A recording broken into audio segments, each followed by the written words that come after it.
Tim, तुम अभी कहाँ जा रहे हो टिम? क्या तुम गाड़ी से जा रहे हो? ये लिया हेनरी के पिता हैं, वही 11 साल की बच्ची जिसे 1 मई 2001 को किडनैप कर लिया गया था। तुम अभी कहाँ जा रहे हो टिम? ये फुटेज रिकॉर्ड होने से कुछ मिनट पहले टिम को FBI का फोन आया था। उनकी बेटी मिल गई है, लेकिन उन्हें इससे ज्यादा कुछ नहीं पता। 4 मार्च 2001 लिया के घर से 200 मील दूर सैन एंटोनियो में 9 साल की निक्की अपने घर के बाहर खेल रही थी। तभी दिन दहाड़े उसे किडनैप कर लिया गया। पुलिस और कम्युनिटी की ग्राउंड और एयर सर्च के बाद वो लड़की अपनी माँ के घर के सामने फिर से दिखाई देती है। उसका किडनैपर उसे छोड़कर वहां से फरार हो जाता है।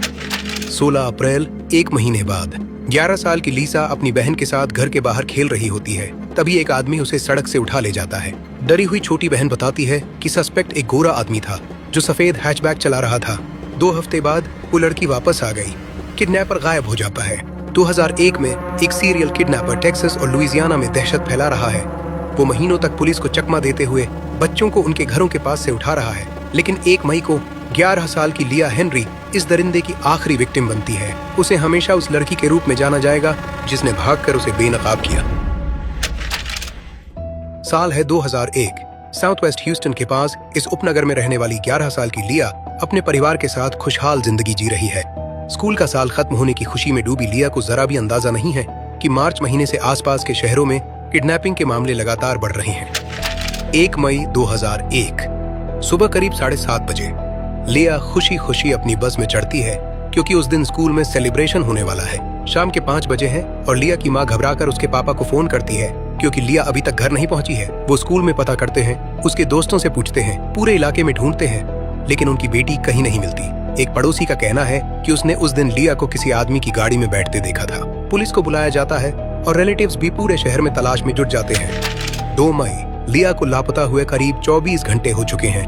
FBI भी तलाश में शामिल हो जाती है और लिया के पेरेंट्स टीवी पर आकर लोगों से मदद मांगते हैं। लगभग 200 वॉलंटियर्स आगे आते हैं और लिया को ढूंढना शुरू करते हैं। पुलिस को पता चलता है कि इससे पहले भी 2 किडनैपिंग हो चुकी हैं, जो लिया के केस से काफी मिलती जुलती हैं। एक गोरा अधेड़ उम्र का आदमी सफेद हैचबैक गाड़ी में 9 से 11 साल की लड़कियों को निशाना बना रहा है, लेकिन ये किडनैपर महीनों से पुलिस को चकमा देता आ रहा है और अब तक किसी को नहीं पता कि वो कौन है। वक्त के साथ साथ लिया की जिंदा मिलने की उम्मीद कम होती जा रही है। 4 मई लिया के किडनैप हुए 3 दिन हो चुके हैं। सुबह करीब 11 बजे लिया के पिता टिम को FBI का फोन आता है। टिम, तुम अभी कहाँ जा रहे हो टिम? क्या तुम गाड़ी से जा रहे हो? 250 मील दूर कर काउंटी शेरिफ्स डिपार्टमेंट में टिम और उसके परिवार को एक सुरक्षित कमरे में ले जाया जाता है, जहां उन्हें ये चौंका देने वाली खबर मिलती है। लिया मिल गई है जिंदा, लेकिन साफ दिख रहा है कि वो बहुत परेशान है। परिवार को अभी तक नहीं बताया गया है कि उसका किडनैपर कहाँ है। अपने परिवार के साथ जब लिया घर लौटती है तो उसकी सुरक्षित वापसी पर खुशी से झूमती भीड़ उसका स्वागत करती है। छोटी लिया मुस्कुरा रही है, मगर उसकी आंखें बता रही हैं वो किस दर्द से गुजरी है। उसके बचाए जाने की खबर दुनिया भर में दिखाई जा रही है, लेकिन उसके साथ क्या खौफनाक हादसा हुआ ये सिर्फ वही बता सकती है। उसकी कहानी 1 मई से शुरू होती है, जब वो स्कूल से घर पहुंचती है। जब बस ड्राइवर ने मेरे स्टॉप पर बस रोकी तो मैं उतर कर जाने लगी। तभी एक सफेद कार मेरे पास आकर रुकी और एक आदमी ने मुझसे पूछा कि क्या मैं बेबी सिटिंग करती हूँ। लिया जानती है अजनबियों से बात नहीं करनी चाहिए, इसलिए वो आराम से मना करके घर की तरफ चलती रहती है। थोड़ा आगे जाकर जैसे ही लिया को अपना घर दिखाई देता है, वो आदमी गाड़ी फुटपाथ पर चढ़ाकर उसके सामने रोक देता है और उसका रास्ता बंद कर देता है। वो उससे पूछता है कि क्या वो उसके बच्चों से मिलना चाहेगी। उसने नॉर्मल ही कपड़े पहने थे, चश्मा लगाया हुआ था। वो मुझसे प्यार से और अच्छे से बात कर रहा था। मुझे उससे पापा वाली फीलिंग आ रही थी, और पापा तो अच्छे होते हैं। थोड़ी देर बात करने के बाद लिया मान जाती है और गाड़ी में बैठ जाती है। जैसे ही वो गाड़ी चलाता है, वो आदमी उसके ऊपर से झुककर दरवाजे का हैंडल तोड़ देता है। लिया घबरा जाती है। वो महसूस कर सकती है कि कुछ गड़बड़ है, लेकिन वो सिर्फ 11 साल की है और उस आदमी के इरादों को समझ नहीं पाती। जैसे ही वो लोकल रेस्टोरेंट के पीछे वाली गली में गाड़ी ले गया, मुझे समझ आ गया कि कुछ गड़बड़ है। मुझे लगा मेरे साथ कुछ बुरा होगा। वो आदमी बंदूक और डक्ट टेप निकालता है और उसके पैर बांध देता है, हाथ पीछे कर देता है और मुंह बंद कर देता है। फिर वो उसे झुककर बैठने को कहता है और फिर से गाड़ी चलाता है। वक्त जैसे थम चुका था। लिया एक अजनबी की कार में दुबकी बैठी थी, बेबस। हर गुजरते मिनट के साथ वो अपने घर से दूर होती जा रही थी और उसके मन में सिर्फ एक ही खौफ था, अब आगे क्या होगा। लिया बाहर तो नहीं देख सकती, मगर उसे एहसास है कि शाम कब की ढल चुकी है। आखिरकार रात करीब 11 बजे गाड़ी रुकती है। जितना लिया देख सकती है वो एक हाईवे के किनारे किसी खुले मैदान में एक पार्किंग लॉट में है। आसपास कोई नहीं देख सकता कि गाड़ी के अंदर क्या हो रहा है। उसने मुझे पीछे जाने को और कपड़े उतारने को कहा।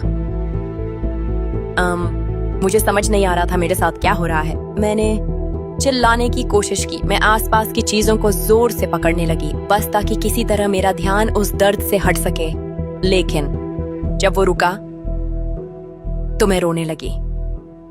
दोबारा सड़क पर निकलने के बाद गाड़ी धीमी चल रही होती है और उसकी नजर टूटे हुए दरवाजे के हैंडल पर पड़ती है। उसे नहीं पता कि वो दरवाजा खोल पाएगी या नहीं, लेकिन भागने का शायद यही आखिरी मौका है। हाथ अभी भी पीछे बंधे होने के बावजूद वो दरवाजे पर झपटती है और अंधाधुंध उसे खोलने की कोशिश करती है, लेकिन नाकाम रहती है। उसकी कोशिश देखकर वो आदमी शांति से कहता है, तुम इसकी कीमत चुकाओगी। थोड़ी देर बाद वो फिर गाड़ी रोकता है और जैसा वो कहता है उसके बर्ताव की सजा देता है। वो धमकी देता है कि उसने दोबारा ऐसा किया तो सजा और भी कड़ी होगी। उस वक्त इतना सब होने के बाद मुझ में और हिम्मत नहीं बची। मुझे लगने लगा था अब मैं नहीं बचूंगी। देर रात लिया देखती है कि वो आदमी एक छोटे से शिकारी केबिन की तरफ गाड़ी ले जा रहा है। फिर वो उसे बंदूक की नोक पर अंदर ले जाता है और इस बार रस्सी से उसके हाथ सिर के ऊपर बांध देता है। वो गन टीवी पर रखकर दरवाजे पर लॉक लगा देता है और एक बार फिर लिया के साथ जबरदस्ती करता है। वो मुझे मारने लगा, पीटने लगा। मैं पूरी तरह बेबस थी और मेरे पास कोई नहीं था जो मेरे साथ हो। मुझे याद है कि मैं बंधी हुई ही सो गई थी। कैद की पहली सुबह लिया की आंख खुलती है तो वो आदमी उसे जिप टाई से एक मेज से बांध रहा होता है। वो उसे धमकाता है कि अगर उसने भागने की कोशिश की तो वो उसके परिवार तक पहुंच जाएगा या उसे ढूंढ निकालेगा। पिछली रात दी गई सजा के बाद लिया उसकी बात न मानने के अंजाम से बहुत डरी हुई है और फिर वो आदमी वहां से चला जाता है, बाहर से दरवाजा बंद करके। लिया अब वहां अकेली है, किसी सुनसान जगह पर बंधी हुई। वो खुद को छुड़ाने की कोशिश करती है और जिप टाई से निकलने का तरीका ढूंढ लेती है। अब कैबिन में घूमने के लिए आजाद होकर वो खिड़की से निकलने की सोचती है, लेकिन डर हावी हो जाता है। मुझे कैबिन के बाहर हर चीज से डर लग रहा था। मुझे लगने लगा था कि आसपास हर आदमी उसी जैसा होगा, या अगर कोई मुझे मिल गया तो शायद वो मेरे साथ और बुरा करे। उस वक्त मैं अपने परिवार के बारे में सोचने लगी थी। लिया सोच भी नहीं सकती कि उसके पापा अभी किस हालत में होंगे। ये सोचकर उसका दिल टूट जाता है कि उसके माँ बाप परेशान होंगे, उसे हर जगह ढूंढ रहे होंगे और फिर भी वो नहीं मिल रही होंगी। मैं चाहती थी वो मुझे ढूंढे, लेकिन नहीं चाहती थी वो परेशान हो। 2 मई को सूरज ढलने के साथ ही वो आदमी वापस लौट आता है। लिया उसकी गाड़ी की आवाज सुनती है और जल्दी से खुद को फिर से बांध लेती है। मुझे याद है वो एक अखबार लाया था जिसमें मेरी बहन की फोटो थी और उसकी आंखों में एक खालीपन था, और उस वक्त मेरा बस मन कर रहा था कि उसे गले लगा लो। उस दर्दनाक तस्वीर को देखकर उसे तसल्ली भी मिलती है कि उसके माँ बाप उसे ढूंढने में जी जान लगा रहे हैं। वो आदमी उसे चढ़ाता है, कहता है कि वो एक दिन हार मान लेंगे, लेकिन इससे उसका हौसला और बढ़ जाता है। मैं बस इसी भरोसे टिकी रही कि वो मुझे ढूंढ रहे हैं। वो नहीं हारे तो मैं क्यों हारूं? लिया ठान लेती है कि वो जिंदा बाहर निकलने के लिए हर कोशिश करेगी, लेकिन वो जानती है कि वो एक सनकी और खतरनाक आदमी के चंगुल में है, इसलिए आजाद होने तक उसे उसकी हर बात माननी पड़ेगी। अगली सुबह वो आदमी फिर चला जाता है और लिया एक बार फिर जिप टाई से निकल जाती है। इस बार वो अपने स्कूल बैग में रखा कैमरा निकालती है। मुझे लगता है उसी वक्त मैंने तय किया था कि मेरे साथ जो कुछ हो रहा है मुझे उसका रिकॉर्ड रखना होगा, क्योंकि अगर कोई मुझे ढूंढने आया तो उन्हें सबूत चाहिए होंगे। लिया हर चीज की फोटो लेती है, कैबिन के अंदर की, उसके शरीर पर चोट के निशान की जहां उसे बांधा जाता है, और बाहर के इलाके की भी। वो अपनी डायरी निकालती है और जो कुछ उसके साथ हुआ सब कुछ डिटेल में लिखने लगती है। शायद उसमें उसे लड़ने की ताकत नहीं है, लेकिन वो अपनी समझदारी से उसे हरा सकती है। रात होने पर वो आदमी वापस आता है और लिया को जिप टाई में बंधा पाता है। लिया समझ चुकी है कि पिछली रात की तरह वो आदमी फिर उसके साथ बुरी हरकतें करेगा, लेकिन उसे अपने परिवार के लिए मजबूत रहना है। तीसरी सुबह लिया बाहर से आती शोरगुल की आवाज से जागती है। वो अकेली है पर हिलने की हिम्मत नहीं होती। 1 घंटे बाद वो आदमी भागता हुआ अंदर आता है और उसे कपड़े पहनने और अपना सामान उठाने को कहता है। वो जा रहे हैं। मुझे नहीं पता था क्या हो रहा है, पर इतना पता था कि वो घिरा हुआ महसूस कर रहा था। अखबार ये इशारा देने लगे थे शायद उन्हें इस आदमी के बारे में कुछ पता चल गया है। वो आदमी उसके सिर को तकिए के कवर से ढककर गाड़ी तक ले जाता है। उसे बस धूप की हल्की रोशनी नजर आ रही है। वो उसे पिछली सीट पर बिठाता है और गाड़ी स्टार्ट करता है। मैं वहाँ सोच रही हूँ कि अब मेरे साथ क्या होने वाला है। वो मुझे कहीं और ले जाएगा या अब हालात और भी बुरे होने वाले हैं। तभी लिया को कंकड़ वाली सड़क पर गाड़ी के टायरों की आवाज सुनाई देती है। वो आदमी बाहर निकलता है और उसे चुप रहने को कहता है। लिया को बिल्कुल नहीं पता कि बाहर क्या हो रहा है और ड्राइववे पर कौन आ रहा है। मुझे डिस्पैच से एक खबर मिली कि किसी ने शायद सस्पेक्ट की गाड़ी को देखा है। कर काउंटी शेरिफ डिपार्टमेंट के ऑफिसर बिलीटर एक टिप की इन्वेस्टिगेशन करते करते करविल के एक सुनसान कैबिन तक पहुंच जाते हैं जो ह्यूस्टन से लगभग 300 मील दूर है। मैं वहां पहुंचा तो मुझे एक गाड़ी दिखी, लेकिन उसका रंग अलग था और उसकी नंबर प्लेट भी अलग थी। बिलेटर एक सफेद हैचबैक ढूंढ रहे होते हैं, लेकिन उन्हें ड्राइववे पर एक लाल गाड़ी खड़ी मिलती है। लेकिन उन्हें ये नहीं पता कि कुछ मिनट पहले ही सस्पेक्ट गैरी डेल कॉक्स ने अपनी गाड़ी को सफेद से लाल पेंट कर दिया था। ऑफिसर बिलीटर वहां से जाने ही वाले थे, बिना ये जाने कि सीरियल किडनैपर उनसे बस कुछ ही कदम दूर है। मुझे गाड़ी में कोई दिखा। मैंने सोचा बता देता हूँ मैं यहाँ क्यों आया हूँ। जैसे ही पुलिस ऑफिसर खड़ी गाड़ी की तरफ बढ़े, वो आदमी हाथ में बंदूक लेकर गाड़ी से बाहर निकल आया। लिया अंदर झुककर छिपी हुई बैठी थी। उसे एक अजनबी की आवाज सुनाई देती है जो बार बार चिल्ला रहा था, गन फेंको। उसे पता था वो पुलिस वाला है, लेकिन वो डरी हुई थी कि कहीं गोलीबारी न शुरू हो जाए। लिया चुपचाप बैठी इंतजार करती रही। उसे आदमी के कार से दूर जाते कदमों की आवाज सुनाई देती है। उसका दिमाग शांत नहीं था। सब कुछ इतनी तेजी से हुआ कि सोचने का मौका ही नहीं मिला और मैंने बस कर दिया। अगले ही पल वो बाहर निकलकर पुलिस की गाड़ी की तरफ दौड़ती है। अगर कोई गोली चलाता तो वो बीच में आ जाती, लेकिन वो रुकी नहीं। बिलेटर ने उसे पिछली सीट पर बैठने को कहा और उसने एक पल भी नहीं सोचा। उस वक्त मेरे दिमाग में 1000 बातें चल रही थी। मुझे लगा कि उस वक्त सबसे सही काम यही था कि वहां से निकल जाओ। ड्राइववे से गाड़ी पीछे लेते वक्त लिया को गोलियों की आवाज सुनाई दी। ऑफिसर ने उसे झुकने को कहा क्योंकि उन्हें डर है कि किसी भी पल गाड़ी पर गोली चल सकती है।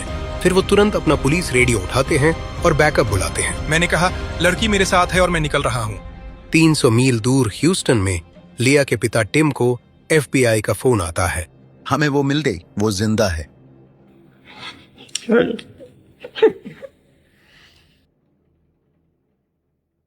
मेरे हाथ से फोन छूट गया। हम बस उछल पड़े। पुलिस ऑफिसर वहीं थे। 5 मिनट के अंदर हम घर से निकलकर FBI हेडक्वार्टर्स पहुंच गए।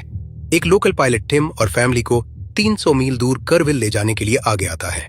उसी वक्त लिया को पुलिस की गाड़ी में शेरिफ डिपार्टमेंट वापस ले जाया जा रहा था। मुझे अब भी सुरक्षित महसूस नहीं हो रहा था और मुझे लगता है कि उस समय मुझे अपने परिवार के साथ होना था, क्योंकि बस वही एक चीज थी जो मुझे यकीन दिला सकती थी कि सब खत्म हो गया। कर काउंटी शेरिफ डिपार्टमेंट में लिया अपनी मम्मी, पापा और बड़ी बहन से मिलती है। टिम अपनी बेटी को सीने से लगा लेता है। आखिर वो वापस जो मिल गई है। मुझे नहीं लगता मैं कभी इतना खुश हुआ हूँ। और हाँ, ये सच है, मुझे जिंदगी में कोई और ऐसा पल याद नहीं जिसने मुझे इतनी खुशी दी हो। मुझे याद है मैंने उसे बहुत देर तक गले लगाए रखा। वो यहाँ है। मेरी बहन अब भी मेरे पास है। लिया की बहन, जिसकी फोटो ने उसे सबसे मुश्किल वक्त में हिम्मत दी थी, फिर से मुस्कुराने लगी। लिया आखिरकार खुश थी। बस कुछ ही मील दूर ऑफिसर बिलीटर और पूरी county police Gary Dale Cox के केबिन को घेर रही थी। बाद में पता चला कि कॉक्स ने आसान रास्ता चुना। जब हम उसके घर के पास पहुंचे तो हमें सस्पेक्ट मिला। सस्पेक्ट बाहर गाड़ी के पैसेंजर साइड के पास जमीन पर पड़ा हुआ था। उसके सिर में एक गोली लगी हुई थी। अच्छा ही हुआ कि वो अब इस दुनिया में नहीं है और किसी और के साथ ऐसा नहीं कर सकता। लेकिन मुझे ज्यादा अच्छा तब लगता अगर वो जिंदा बचता और उतना ही दर्द महसूस करता जितना मैंने और दूसरी लड़कियों ने किया। जब हम मेरे घर पहुंचे, वहां बहुत सारे लोग थे, बहुत सारे लोग। मैं अपने चेहरे की स्माइल को रोक ही नहीं पा रही थी, सच में। और मुझे वहां मौजूद हर इंसान से बहुत प्यार मिला और सपोर्ट भी। मुझे लिया पर बहुत गर्व है। जो कुछ भी उसके साथ हुआ, उसके बाद भी लिया ने खुद को संभाला और अपनी जिंदगी खुशहाल बना ली। उस दर्दनाक वक्त को बीते 22 साल हो गए हैं और लिया हेनरी ने अपनी जिंदगी वापस पा ली है। उसने मरीन बायोलॉजिस्ट बनने का अपना सपना पूरा किया और आज भी अपनी कहानी दुनिया को सुनाती रहती है। मेरी जिंदगी अब सच में पूरी लगती है, खुशहाल लगती है और जीने के काबिल लगती है। लिया हेनरी की कहानी उम्मीद और हिम्मत की मिसाल है। सिर्फ 11 साल की उम्र में उसने बुराई की आंखों में आंखें डाली और जिंदा बच निकली। लोगों को ये समझना जरूरी है कि जिंदगी कभी कभी बहुत डरावनी हो सकती है, लेकिन उससे बाहर निकलने के रास्ते भी होते हैं, खुद को संभालने के तरीके होते हैं, और बस कभी भी हार नहीं माननी चाहिए। और मैं अपने परिवार के पास अपने घर वापस जाने की जिद पर अड़ी थी। वो होना ही था, चाहे कुछ भी हो जाए।